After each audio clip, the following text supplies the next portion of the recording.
My name is Bernd Groblin, and I come from Stuttgart in Germany, and my background is I've been for long years a professor of aerospace at the university, and did aircrafts and dynamics of aircrafts and lots of things, and mathematics and physics and so on. And once a day I came across the water, and this was because I looked for something which could store images of radiation.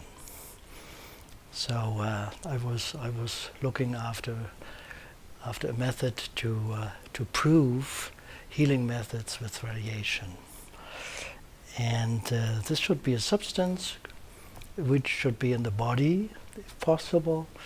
And then I learned from a photographer who did marvelous pictures with water drops under the dark field microscope.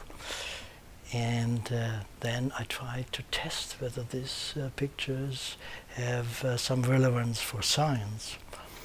And I tested whether they are repeatable and so on and so on. And this photographer helped me to do this. And then I took this over to the university, and first we did the research at university, and later on we do the research now outside the university because I'm retired. Yeah. But since I'm retired, I'm free to talk what's on my mind and what I like. This is a benefit of retirement.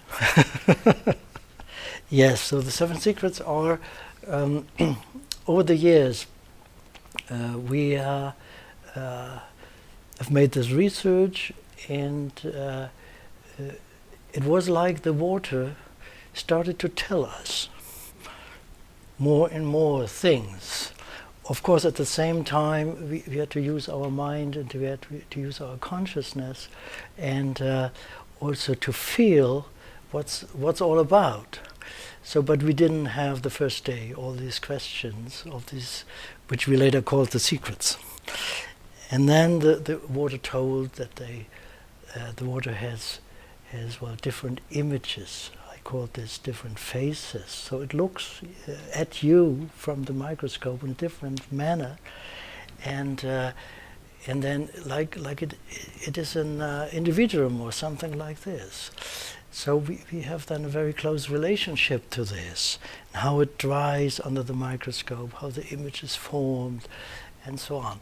And and after these images, we thought, well, first we should put something in to see whether this is dissolved or not, and maybe if this is dissolved, then this should be a chaotic picture, but it was not. It was a structured picture. So all these picture points seem to be put in a certain place by forces which are in the water, in the liquid water. And then the water evaporates, and then the points stay in a certain spot. And this makes the pictures. And of course the points are made by the ingredients of the water, so the water is not clean. But even when we have very clean water, we still see this. And even sometimes if we seem to have nothing in the water, we see still pictures. So we are amazed, we don't know, we don't talk about.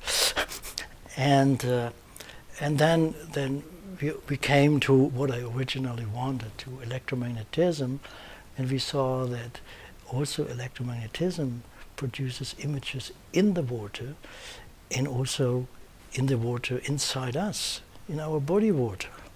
So in the blood, urine, and so on, you can take all this, you can take the saliva, and you will see that electromagnetism makes such pictures.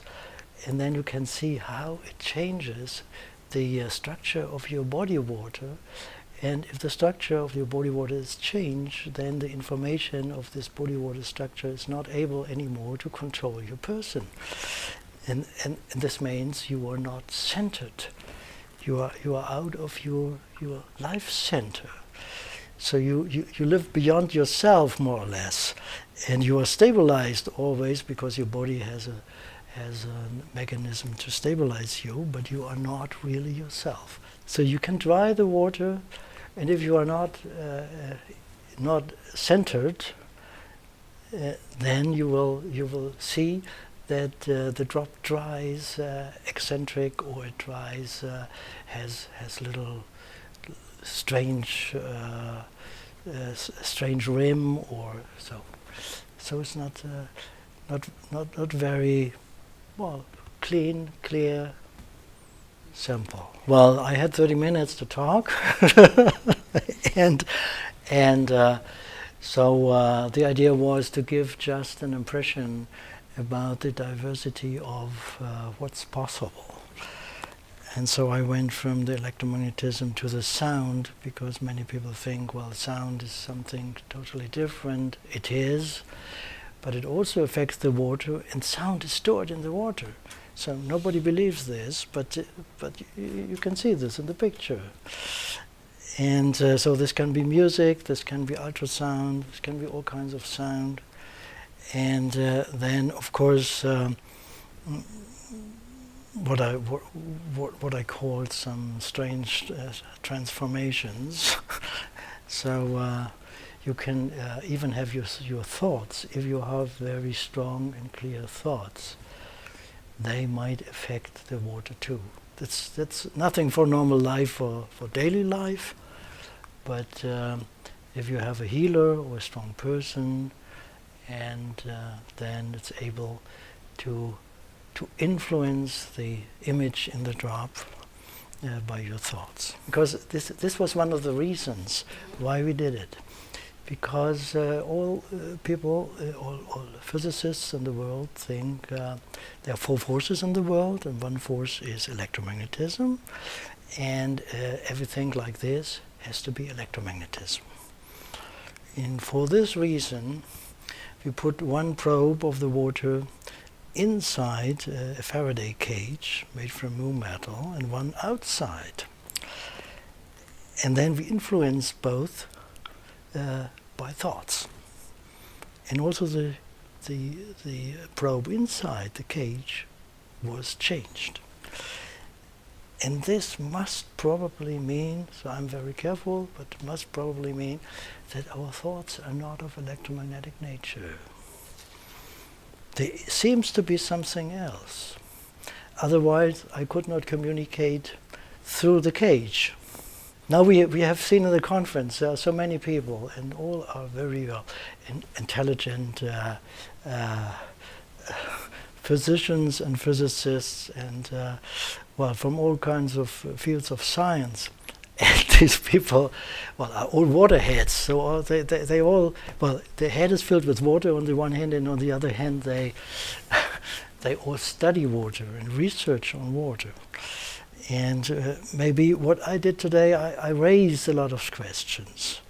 Well, I did not even raise them, but I just showed the pictures, and they raised questions. And I think there might be many people who think about and maybe have good ideas and good answers. So we are mainly not the persons doing hypotheses and doing all these very complicated research. We are the people who, well, as a part of the world, got this and look at it and present it and give it to the people. And now the question is, what do the people do with it?